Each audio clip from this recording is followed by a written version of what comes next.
आदाब, इस्तकबाल है। मैं हूं आपके साथ अबू हुरैरा। इजराइल की पार्लियामान ने इतवार को नई इत्तेहादी हुकूमत के क़याम की मंजूरी दे दी है और इस तरह बिन्यामिन नेतन्याहू के 12 साला इक़्तिदार का खात्मा हो गया है। दाएं बाजू के नेफ्ताली बेनेट नए वजीर आजम बने हैं और उन्होंने ओहदे का हलफ भी उठा लिया है और हुकूमत की तब्दीली की क़यादत की है। उन्होंने अपने खिताब में इस अज़्म का इजहार किया है कि वो सियासी तातुल के 2 सालों में 4 इंतखाबात में हिस्सा लेने वाली कौम को मुत्तहिद करेंगे। इसराइल की हुकूमत तब्दीली का खासतौर पर मसला फिलिस्तीन पर क्या असर पड़ेगा, इसके अलावा हिंदुस्तान के साथ इसराइल के ताल्लुकात अब कैसे होंगे और खासकर क्या इसराइल की पॉलिसी में किसी तरह की तब्दीली आएगी, चेहरा बदलने से और हुकूमत बदलने से, इक़्तिदार की तब्दीली से क्या इसराइल की जो पॉलिसी है, यह सबसे अहम सवाल है कि क्या इसकी पॉलिसी में कोई तब्दीली देखने को मिलेगी।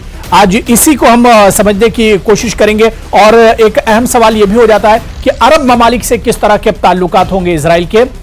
इन्हीं पर बातचीत करने के लिए मेरे साथ बहुत खास मेहमान जुड़े हुए हैं। बहुत जल्दी अपने मेहमानों का आपसे तारुफ करा देता हूं। मेरे साथ डॉक्टर मुहिबुल हक साहब हैं जो कि फॉरेन एक्सपर्ट हैं, अलीगढ़ मुस्लिम यूनिवर्सिटी से मेरे साथ जुड़े हुए हैं। अनिल त्रिगुतनाइट जी हैं जो कि साबिक एम्बेसडर हैं, साबिक सफीर हैं। उबैद ताहिर साहब सीनियर जर्नलिस्ट हैं और रेडियो कतर के मारूफ आरजे हैं, वो भी हमारे साथ कतर से जुड़े हुए हैं। रविंदर सचदेव जी फॉरेन एक्सपर्ट हैं और अक्सर हमारे साथ फॉरेन इश्यूज पर जुड़ते हैं, वो भी हमारे साथ इस डिबेट में जुड़े हुए हैं। सभी मेहमानों का बहुत इस्तकबाल है न्यूज़ 18 उर्दू में। मैं अनिल सर, मैं आपसे ही सर शुरुआत करना चाहूंगा कि 12 साल के बाद एक बड़ी तब्दीली इजराइल में देखने को मिल रही है। बल्कि नेतन्याहू को कहा जाता था कि वो पॉलिटिक्स के और सियासत के जादूगर हैं, लेकिन इस बार उनका करिश्मा नहीं चला। इस तब्दीली से क्या क्या कुछ असरात पड़ेंगे अनिल जी? देखिए, ये तो आपने सही कहा, उनको किंग बीबी के नाम से जाना जाता था जी, और इसमें कोई शक नहीं है कि जो नेतन्याहू है 12 साल तक उन्होंने पूरी तरह से अपने हिसाब से राज किया और काफ़ी डिविजन्स जो हैं सोसाइटी में उनके चलते, उनकी जो हॉकिश पॉलिसीज थी उसके चलते हुआ। दूसरी चीज़ हमने ये देखा कि उन्होंने, जहाँ तक पैलेस्टीनियन का ख्याल है, उनके जो सेटलमेंट पॉलिसीज और ये सारी चलती चली गई उनके सामने। लेकिन उस टाइम पे एक और चीज़ आपने नोटिस करी कि जो ट्रंप के दौरान, प्रेसिडेंट ट्रंप के दौरान एक अब्राहम अकॉर्ड्स वगैरह साइन हुए, तो नेतन्याहू के ही समय में अगर आप देखें तो अरब मुल्कों के साथ में, और मैं 4 मुल्कों की उनकी बात नहीं कर रहा हूँ कि यूएई, बहरीन या सूडान या मोरक्को की, बल्कि और भी जो मुल्क हैं अरब कंट्रीज में, खासतौर से जीसीसी कंट्रीज में, उनके साथ उनके रिश्ते बढ़ते चले गए हैं इस बीच में। लेकिन उससे पैलेस्टीनियन कॉज जो है वो बैकग्राउंड में चला गया, ये हमने देखा। अभी जो नेतन्याहू ने जाते हुए, मैं ही पर्सनली ये समझता हूं और पिछली बार आपके चैनल पे मैंने ये बात कही थी कि ये जो है हमास और नेतन्याहू का जो ये पीछे 11 दिन का वॉर हुआ, वो एक पॉलिटिकल अपॉर्चुनिज्म था दोनों तरफ से। क्योंकि नेतन्याहू की जो अपनी वो है, क्या बोलते हैं, उनकी शख्सियत वहां पे कहिए या उनकी जो पार्टी है उसकी थोड़ी वीकनेस होती जा रही थी। दूसरी चीज ये है कि वो गवर्नमेंट नहीं बना पा रहे थे, उनको मौका मिला, तो उन्होंने इस चीज में पूरा फायदा उठाया और उन्होंने आगे जाके लोगों को बताने की कोशिश की कि किस तरह से वो ही अकेले जो है इजराइल को संभाल सकते हैं, सिक्योरिटी को इजराइल की और ज्यूज खास तौर से। लेकिन आपने एक और चीज देखी कि वो चाहते थे कि 5th इलेक्शन फिर से हो, जिसका उनको फायदा होता। और ये बात बाकी सारी पार्टीज जो थी, जितनी भी लिबरल पार्टीज कहिए या सेंट्रिस्ट पार्टीज कहिए, उन सब ने मिलके। दूसरी चीज, चाहे वो बेनी गैंट्स उनके पार्टनर रहे हो जो आजकल भी डिफेंस मिनिस्टर हैं, या नेफ्ताली बेनेट जो उनका खुद का चीफ ऑफ स्टाफ था, वो सब मिलकर के उनको अलिनेट कर दिया उन्होंने अपनी पॉलिसीज के। और इन लोगों को लगा कि हमारा अब कोई फ्यूचर नहीं है पॉलिटिकल, तो इसलिए ये सारे लोग जो है एक एंटी नेतन्याहू जो उसके ऊपर आकर के खड़े हो गए और उन्होंने 61 और 59 के तराजू पे अपने आप को एक गवर्नमेंट बना दिया। अब ये सारे लोगों को किस तरह से एक साथ आ पाएंगे, ये एक बड़ी इंपॉर्टेंट सी बात है। क्योंकि देखिए, ये सर्वाइवल इनका तभी तक है जब तक 1-2 लोग इधर से उधर ना हो जाएं। और आपने देखा कि क्नेसेट में जो नेतन्याहू ने क्लियरली कहा है कि we will be back soon, वो पूरी अपनी कोशिश करेंगे किस तरह से ये पार्टी टूटे। तो या 5th इलेक्शन हो या फिर कोई दोबारा से उनको मौका मिले पार्टी बनाने का, गवर्नमेंट बनाने का। लेकिन अगर इस बीच में वो करप्शन चार्जेस जो उनके खिलाफ हैं अगर वो प्रूव हो जाते हैं तो मैं समझता हूं उनको काफी, तो फॉरेन पॉलिसीज में मैं कोई तब्दीली नहीं देखता हूं। बिल्कुल, जाहिर सी बात है कि ये इत्तेहाद कितना मजबूत रहता है, और जिस तरह से अनिल सर आपने बताया कि अभी भी ऑप्शन एक तरह से नेतन्याहू के पास है। अगर इस इत्तेहाद में कुछ गड़बड़ होती है, एक दो मेंबर अगर टूटते हैं, तो कहीं ना कहीं फिर से सियासी जो हलचल है वो एक तरह से बढ़ेगी। मैं प्रोफेसर मुहिबुल हक साहब आपके पास आना चाहूंगा। मुहिबुल हक साहब, जिस तरह से अनिल साहब ने बताया कि फॉरेन पॉलिसी की अगर हम बात कर लें तो उसमें किसी तरह की तब्दीली नजर नहीं आती है या नहीं होगी, उस पर कोई असर नहीं पड़ेगा, यानी चेहरा तो बदला है लेकिन पॉलिसी नहीं बदलेगी, पॉलिसी वही रहेगी जो इजराइल में पहले रही, नेतन्याहू के दौर में रही या उससे पहले रही। मेरा सवाल सर फिलिस्तीन से मुतालिक है। फिलिस्तीन से जिस तरह के रिश्ते रहे या नेतन्याहू के जाते जाते जिस तरह से गजा पर हमला हुआ और जिस तरह से कशीदगी रही, तो ऐसे में फिलिस्तीन का जो मसला है, क्या इसमें किसी तरह की तब्दीली आप देखते हैं आने वाले दिनों में?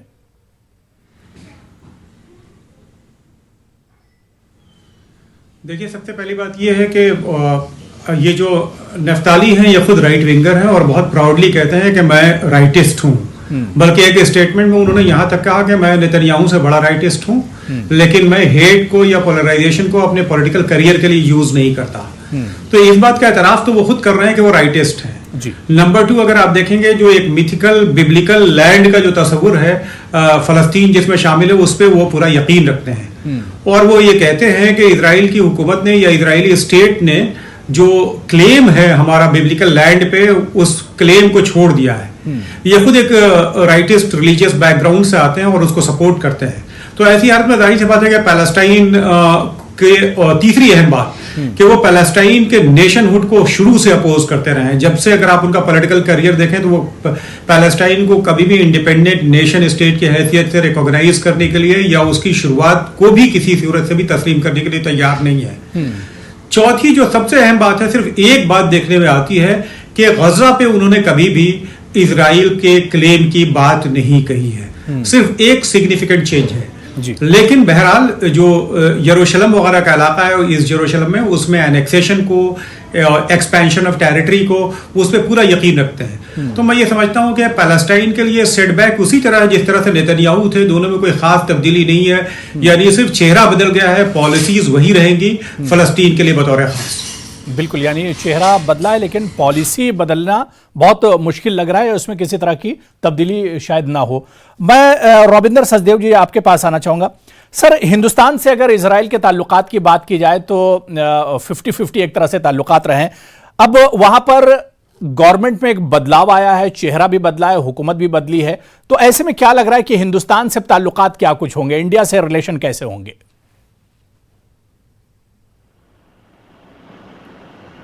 इंडिया से रिलेशंस इजराइल के एब्सोल्युटली वैसे ही रहेंगे जैसे अभी थे और अच्छे बढ़ेंगे। इंडिया से रिलेशंस में कोई फर्क नहीं पड़ेगा, परंतु एक चांस आ सकता है जहां पर इंडिया को कुछ डिप्लोमेसी खेलने देखनी पड़े, क्योंकि आगे चल के जो पैलेस्टाइन के मैटर पे या कोई भी इंसिडेंट्स होते हैं वहां पर अगर ऐसे कोई मुद्दे यूनाइटेड नेशंस में आ जाते हैं, राइट, यूएन में डिस्कशन वगैरह होता है, तो वहां फिर करता ना मरता भारत को एक पर्टिकुलर स्टांस लेना पड़ता है, राइट। तो अगर वैसी सिचुएशंस होंगी तब हमें यूएन में कोई स्टांस लेना पड़ेगा, हम एब्सटेन करेंगे या फॉर या अगेंस्ट जाएंगे जो भी इशू होगी, परंतु ओवरऑल बायलैटरल रिलेशंस पे तो हमारे रिश्ते बहुत अच्छे और आगे बढ़ेंगे इसमें, I mean as far as that is concern. बात यह है कि जैसे मेरे से पहले दोनों पैनलिस्ट ने कहा कि कोई इजराइल की फॉरेन पॉलिसी में ज्यादा फर्क नहीं पड़ेगा, मैं एग्री करता हूं बिल्कुल, परंतु एक बात थोड़ी सी हमें यह भी देखनी चाहिए ना, नेतन्याहू भी पैलेस्टाइन की नेशनहुड में बिलीव नहीं करते थे, राइट, पर वो धीरे धीरे सॉफ्ट हो रहे थे। तो इन्होंने ये कहा कि नेतन्याहू से मैं राइट और भी ज्यादा हूं क्योंकि मैं उसको बिल्कुल नहीं होने दूंगा। तो इस केस में हम ये भी कह सकते हैं शायद कि इजराइल की फॉरेन पॉलिसी थोड़ी बदलेगी, क्योंकि अगर नेतन्याहू डिस्कशन पर राजी हो रहे थे और कुछ स्टेप्स आगे चल रहे थे, पीस प्रोसेस जो भी होगा जब भी होगा बात नहीं चाहे करते थे पर उस तरह जा रहे थे, ये तो स्टार्ट ऑफ ही उसको मना कर रहे हैं। तो इसके चलते जो कॉम्प्लिकेशंस अराइज होंगी थोड़ी इनकी होंगी अमेरिका के साथ डेफिनेटली, और वो होंगी अपनी फॉरेन पॉलिसी को लेके और डोमेस्टिक पॉलिसी को लेकर के। देखिए, अपनी डोमेस्टिक पॉलिसी में भी ये जैसे भी बात हो रही है, रिलीजियस राइट एंड पूरा बिब्लिकल लैंड हमारा है, जेरूसलम पूरा हमारा है, सेटलमेंट्स हमें एक्सपैंड करनी है। तो अगर उस रास्ते पे ये स्ट्रांगली आगे चढ़े तो इजराइल के अंदर वन कैन एक्सपेक्ट शायद प्रोटेस्ट होंगी, इस तरह के डेमोन्स्ट्रेशंस या कुछ ना कुछ होगा। तो वो अगर ज्यादा होगा तब वो फिर से दुनिया का अटेंशन तो आएगा, क्योंकि ये जगह पे दुनिया ध्यान देती है। As far as Gaza is concern, हाँ वहां सेम रहेगा। गाजा ने कुछ करा तो बहुत स्ट्रांग रिवर्ट करेंगे, हैमर की तरह मारेंगे वापस, राइट, जो पहले नेतन्याहू भी कर रहे थे। बट इनकी domestic policy will be more to be seen. और कुछ हद तक मैं एक्चुअली अभी सोच रहा था कि ये किस तरह के बनेंगे और कब तक रहेंगे वो तो पता भी नहीं। कोएलिशन सरकार है इजराइल की, सारी जनता दुखी हो, परेशान हो गई है। 2 साल में 4 बार इलेक्शंस हुए हैं और चारों बार ढंग से कोई स्थिर सरकार नहीं बन पाई, गिरी फिर बनी, गिरी फिर बनी, राइट। अभी तक ये अपना बजट नहीं पास कर पाई है इजराइल की सरकार पिछले 2 साल से शायद। तो अभी ये आए हैं, अब कितना चलेंगे वो बात अलग है। पर अगर ये जिस तरह से आ रहे हैं कुछ हद तक ये ट्रंप की तरह भी हो सकते हैं, मुझे लग रहा है। अदर दैन देखिए, ट्रंप तो बहुत ज्यादा मैवरिक थे, कुछ ज्यादा बोल जाते थे। But in terms of trying to disrupt अगर इजराइल को करेंगे तो ये कुछ हद तक उस तरह की राह पे जा सकते हैं, और फिर जाएंगे उस राह पे तो इजराइल की डोमेस्टिक पॉलिटिक्स क्या होगी वो देखना होगा। बिल्कुल बिल्कुल। मैं उबैद ताहिर साहब आपके पास आना चाहूंगा। उबैद ताहिर साहब, क्योंकि आपका ताल्लुक कतर से है और मैं एक चीज समझना चाह रहा हूं कि अरब ममालिक से जब इजराइल की बात होती है, अरब ममालिक से रिश्तों को लेकर, तो अब किस तरह से देखते हैं? एक तब्दीली हुई है लंबे अरसे के बाद, 12 साल के बाद एक तब्दीली सरकार में देखने को मिल रही है। तो ऐसे में अरब ममालिक के जो रिश्ते हैं इजराइल से, क्या उसमें भी किसी तरह का फर्क पड़ेगा? जी अबू हुरैरा साहब, जैसे कि तमाम हमारे जो मौजूद मेहमान हैं, पैनलिस्ट, उन्होंने कहा कि कोई बहुत बड़ी तब्दीली कहीं भी नजर नहीं आ रही है, सिवाय इसराइल की जो दाखिली पॉलिसी और जो डोमेस्टिक जो उनकी पॉलिटिक्स है उसमें जो कुछ तब्दीलियां वहां पे नजर आए वो होंगी। और सभी पार्टियां ये जानती हैं कि ये जो हुकूमत है इसको चलाना बहुत मुश्किल होगा, तो कोशिश ये करेंगे कि इस दौरान वो एक दूसरे पर पॉइंट्स हासिल करने की कोशिश करें और आवाम को अपनी तरफ राग़िब करने की कोशिश करें। अब ये जो कॉलिशन है ये इतनी सारी 7-8 पार्टियों का है, और उसमें भी जो बड़ी पार्टी है उसने ये कबूल किया कि भाई ठीक है, सेकंड टर्म हम लेंगे, दूसरे 2 साल, पहले 2 साल आप ले लें। और इसमें अबू हुरैरा जी एक बात मैं कहना चाहूंगा कि ये इसराइल की तारीख में ये एक पहला ऐसा मौका है कि एक उसमें अरब जो वहाँ की जो पार्टीज हैं वो मुत्तहिदा तौर पर इस कॉलिशन का हिस्सा बनी हैं, और उन्होंने भी अपने मुतालबात रखे हैं। और खास तौर पर जो ग्रीन लाइन के अंदर जो लोग रहने वाले हैं, जो फलस्तीनी हैं, उसमें उनके मुतालबे हैं कि भाई जो फलस्तीनियों के घर हैं उनको गिराना बंद किया जाए। और उसके अलावा 3 फलस्तीनी ऐसे देहात, ऐसे वहां पे गांव हैं कि जिनका इसराइल इससे पहले जिनको तस्लीम नहीं करता था, और अब वो इस कॉलिशन के नतीजे में नफ्ताली और लेबीद ने वादा किया है कि वो उसको कबूल करेंगे। तो दाखिली जो सूरत हाल है उसमें कुछ जरूर वहां पे हमें फर्क शायद नजर आ जाए, लेकिन जो अरब मुल्कों के साथ जो ताल्लुकात हैं, जो मुल्क उनको तस्लीम कर चुके हैं नेतन्याहू के दौर में, वो वैसे ही उसी पॉलिसी पे आगे बढ़ेंगे। और जो ममालिक जिनका ये मुतालबा है कि पहले आज़ाद फलस्तीनी रियासत कायम हो और उसके बाद हम इसराइल को तस्लीम करेंगे, कि जिनमें कतर और सऊदी अरब वगैरह शामिल हैं, तो उनका स्टैंड वही रहेगा। और एक चीज जो हमारे साबका जो मेहमान उनकी गुफ्तगू में भी आई कि थोड़ी सी प्रॉब्लम हो सकती है, क्योंकि जो नफ्ताली हैं ये पहली बार इसराइल की तारीख में ऐसा हुआ है कि किसी रिलीजियस मुतशद्दिद घराने से या एक शिद्दत पसंद पस मंजर रखने वाला कोई शख्स वजीर आजम बना है इसराइल का। तो ये इनके ऊपर दबाव होगा अपनी पार्टी और पार्टी के जो हामी हैं और जो वर्कर्स हैं उनका। और इनका पहला बड़ा इम्तिहान अभी कल ही होने वाला है। कल मंगल को नेतन्याहू ने जाते जाते इनके राह में एक कांटा बोया और एक इजाजत दे दी। उन्होंने डेमोन्स्ट्रेशन की, जो कि बाबुल आमूद से एक शिद्दत पसंद यहूदियों का एक मुजाहरा होना है कल। अब देखना है कि वो उनको किस हद तक आजादी दी जाती है उन सेटलर्स को। क्या उनको मस्जिद अक्सा के अंदर जाने की इजाजत दी जाएगी? क्या वहां पर क्या सूरत हाल बनेगी? क्योंकि हमास ने एक बार फिर से ये कहा है कि चेहरा बदलने से हमारी पॉलिसी में कोई फर्क नहीं आएगा। और उन्होंने ये भी कहा है कि बैतुल मक़दिस और फ़लस्तीनी खून ये रेड लाइन्स हैं जिनको क्रॉस करना किसी सूरत में बर्दाश्त नहीं किया जाएगा। तो मुझे नहीं लगता कि अरब मुल्कों के साथ जो पॉलिसी है, क्योंकि एक लॉन्ग टर्म पॉलिसी है, इसमें कोई तब्दीली आने वाली नहीं है। बिल्कुल जाहिर सी बात है कि उनकी तब्दीली में कोई तब्दीली नहीं होगी उनकी पॉलिसी में। और फ़लस्तीन की जहां तक बात है तो फ़लस्तीन के नुमाइंदों ने नई हुकूमत को भी एक तरह से मुस्तरद कर दिया है। मैं अनिल तिरगुनाथ जी, मैं आपके पास आना चाहूँगा। अनिल जी, जिस वक्त पार्लियामेंट में सारी चीज़ें चल रही थी, गवर्नमेंट एक तरह से बदल रही थी, तब्दील हो रही थी, उस वक्त भी नेतन्याहू ने कहा था कि वो वापस लौट कर आएंगे। क्या कुछ आपको लगता है, क्या कुछ ऑप्शन है अभी नेतन्याहू के पास? किस तरह से वो इतने कॉन्फिडेंट हैं कि वापसी हो सकती है उनकी? देखिए, इससे पहले मैं थोड़ा सा जो भी आगे बात हो रही थी उसमें दो चीज़ कहना चाहता हूँ जी। कि जब इन्होंने ये 8 पार्टीज और उसके साथ रैम पार्टी जो अपनी अरब पार्टी है, उनके जब डिस्कशन हुए थे तो बड़ा क्लियर कट डिवीजन उन्होंने, और सबकी डिमांड सबकी बिल्कुल कंपीटिंग डिमांड्स हैं काफ़ी सारी पार्टीज की, लेकिन उस सबको उन्होंने एकोमोडेट किया है। और जैसा पहले साहब ने बोला अबाउट कि अरब पार्टीज ने काफ़ी अपने बारे में निगोशिएट किए हैं काफ़ी सारी चीज़ें जो उनको फ़ायदा पहुंचा सकती हैं। तो मैं ये समझता हूँ। और दूसरी चीज़ ये कि फॉरेन पॉलिसी जो उस वक्त फॉरेन मिनिस्टर बने हैं वो है यायर लैपिड, जो सेंट्रिस्ट हैं, लिबरल हैं, काफ़ी कुछ समझदार हैं और टीवी एंकर भी होते थे एक टाइम पे। तो उनकी वजह से एक डिफरेंट फेस होगा। अभी तक क्या था कि फॉरेन पॉलिसी पूरी तरह से नेतन्याहू के कंट्रोल में थी, वो खुद के अपने आप को फॉरेन मिनिस्टर मानते थे हर चीज का।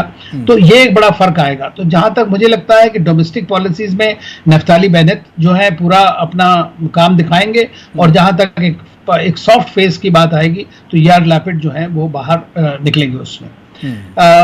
रही बात जो आप ये पूछ रहे हैं कि नेतन्याहू का वापस आने का क्या है, देखिए ये तो हमेशा हर एक अपोजिशन लीडर जो है वो इस बात में विश्वास रखता है कि वो कभी भी सरकार गिरा सकता है, स्पेशली इस तरह की सरकार। और दूसरी चीज, जैसा हमने देखा कि 120 मेंबर की क्नेसेट में ये 61 और 59 के ऊपर में जीत हुई है, सिर्फ एक सीट का सवाल है।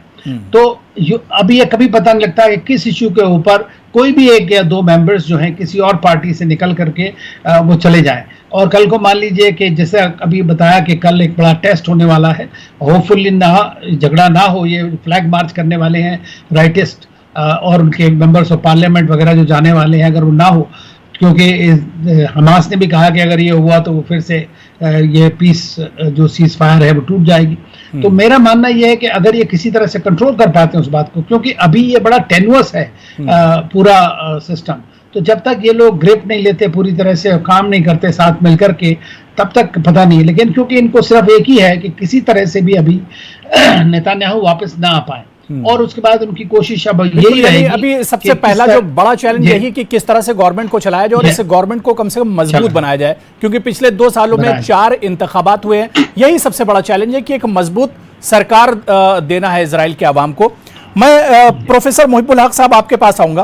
प्रोफेसर मुहिबुल हक साहब, जब भी इजराइल का नाम लिया जाता है तो सबसे पहले जहन में इजराइल का जो जुल्म है, जो मजालिम है, वो जहन में आते हैं। क्या आपको लगता है कि नेतन्याहू के जाने के बाद, क्योंकि नेतन्याहू ने बहुत मजालिम किए फिलिस्तीन पर, गजा में, यरूशलेम में, क्या आपको लगता है कि उस मजालिम से छुटकारा मिलेगा फिलिस्तीनियों को?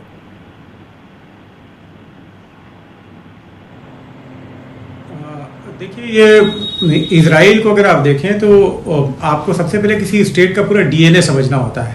1948 से लेकर के आज तक जो इजराइल का पूरा एग्जिस्टेंस है, उसमें अगर आप देखेंगे तो इजराइल एक ऐसा स्टेट है जो एक पैरानोया से सफ़र करता है। उसको लगता है कि वो तमाम मुस्लिम ममालिक से घिरा हुआ एक छोटा सा स्टेट है, जिसको आमतौर पे कभी कभी वन बॉम्ब स्टेट भी कहा जाता है, खास करके न्यूक्लियर बॉम्ब वगैरह के कॉन्टेक्स्ट में। तो वो एक पैरानोया या पैरानॉइड स्टेट है इजराइल, और इसलिए वो अपनी सेल्फ डिफेंस को लेकर के बतौर ख़ास बहुत ज़्यादा कंसर्न रहता है।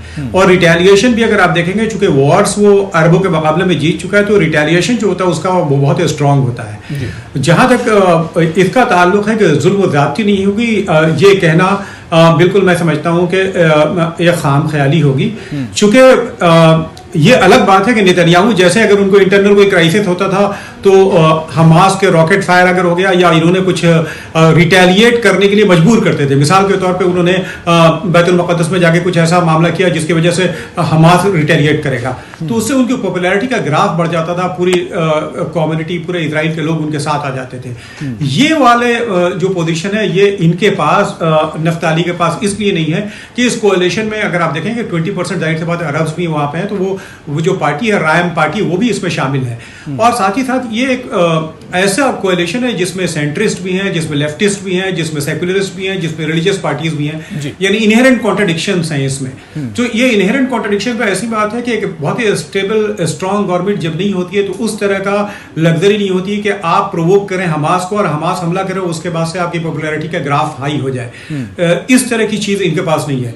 लेकिन जहां तक सेटलमेंट्स वगैरह का ताल्लुक है, जहां तक एक्सपेंशनिस्ट पॉलिसी का इजराइल का ताल्लुक है, जहां तक पैलेस्टीनियंस को स्टेटहुड डिनाई करने का ताल्लुक है, जो सबसे बड़ा एक राइट का वायलेशन अगर आप समझिए कि they don't have a right to be recognised as a state, यानी एक टेरिटरी है, piece of territory, people living over there, लेकिन उनको रिकॉग्निशन नहीं है। तो अल्टीमेटली ये तमाम चीजें इनकी तरफ से भी जारी रहेगी, इसलिए कि अपनी इनकी जो कॉन्स्टिट्यूएंसी है, यानी जिस कॉन्स्टिट्यूएंसी से ये खुद आते हैं, वो कॉन्स्टिट्यूएंसी इनको कभी भी अलाउ नहीं करेगी कि वो इन सब चीजों में कोई भी कॉम्प्रोमाइज करें। तो मैं समझता हूं कि ये जातियां जारी रहेंगे, लेकिन चूंकि अमेरिका की तरफ से बाइडेन आ चुके हैं, थोड़ा लिबरल फेस है, तो शायद ह्यूमन राइट्स का वो कॉलोसल वायलेशन जो इजराइल करता था उसमें मैं रविंदर सचदेव जी से यही बात समझ लेता हूं, क्योंकि आपने अमेरिका का भी जिक्र कर दिया है। रविंदर सचदेव जी, जो बात मुहिबुल हक साहब कह रहे हैं कि अमेरिका में भी बदलाव हुआ है, अब यहाँ पर ट्रम्प के जगह जो बाइडेन है और इसके अलावा इजराइल में नेतन्याहू की जगह नफ्ताली है, क्या आपको लगता है कि अमेरिका से रिलेशन किस तरह होंगे, या अमेरिका का एक दबाव होगा, जो बाइडेन का एक दबाव इजराइल पर होगा?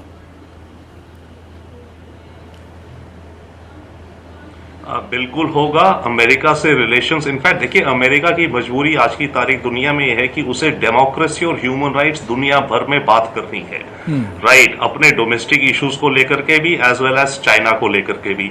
तो बाइडेन एडमिनिस्ट्रेशन, अभी आप G7 में भी देखिए तो डेमोक्रेसी और ह्यूमन राइट्स को लेकर के बाइडेन अगले 4 साल पूरा फुल फोर्स पे रहेंगे जितना हो सके। इसके चलते इजराइल की जो पॉलिसी हुई, अगर उसमें कुछ जैसे ऊपर नीचे हो तो डेफिनेटली अमेरिका इजराइल के ऊपर बहुत प्रेशर डालेगा।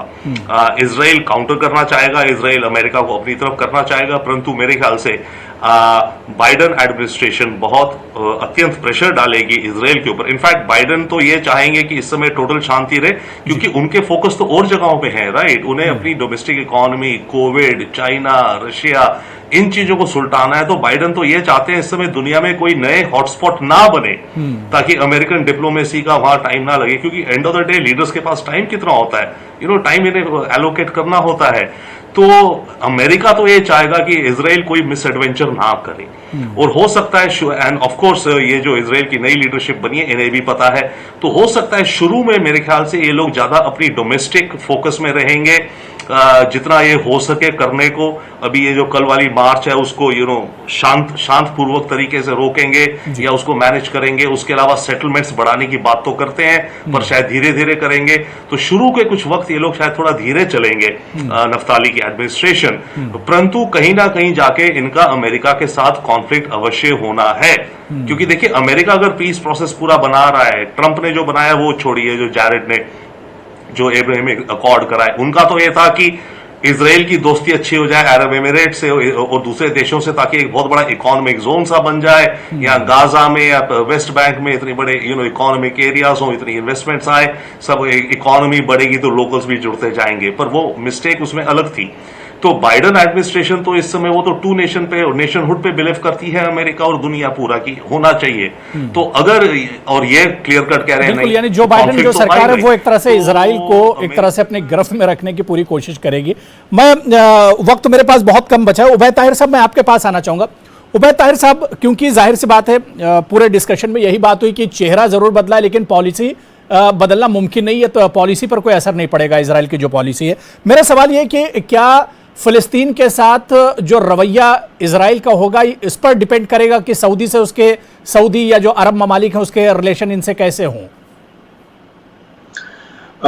मेरा नहीं ख्याल, क्योंकि होता यूं है कि इसराइल की जो अपनी जो दाखिली जो सियासत है, पॉलिसी है, वो शिद्दत पसंदी पर मबनी है। आप चेहरा कोई भी रख लें, पार्टी कोई भी रख लें, लेकिन बेसिकली आपको फलस्तीन के खिलाफ, फलस्तीनियों के खिलाफ आपको एक सख्त बयानिया रखना है, वरना आपको इलेक्शन में कामयाबी नहीं मिलेगी। अगर आप इन्हीं लीडर्स को आप देख लेना, ये जो नफ्ताली बेनेट हैं या इनके साथ जो शामिल हुए हैं, जो बड़े चेहरे इस हुकूमत में हैं, जैसे कि जो डिफेंस मिनिस्टर हैं बेनी गैनस, या जो वजीर खजाना है विक्टोर लिबरमैन, या जो जस्टिस मिनिस्टर हैं जदौन साहिर, ये तमाम वो लोग हैं जो लिकुद पार्टी ही से निकले हुए हैं, या ये कि उसी जैसे किसी सख्त रवैये वाली पार्टी से आए हैं, उसका बैकग्राउंड रखते हैं, और नेतन्याहू के साए से निकलने के लिए इन्होंने फिर अपनी पार्टियां बनाई। जैसे कि खुद ये जो नफ्ताली हैं, ये उनके ऑफिस डायरेक्टर होते थे, उसके बाद ये अलग से इन्होंने अपनी पार्टी बनाई, और पार्टी बनाने से पहले ये एक बड़ा अहम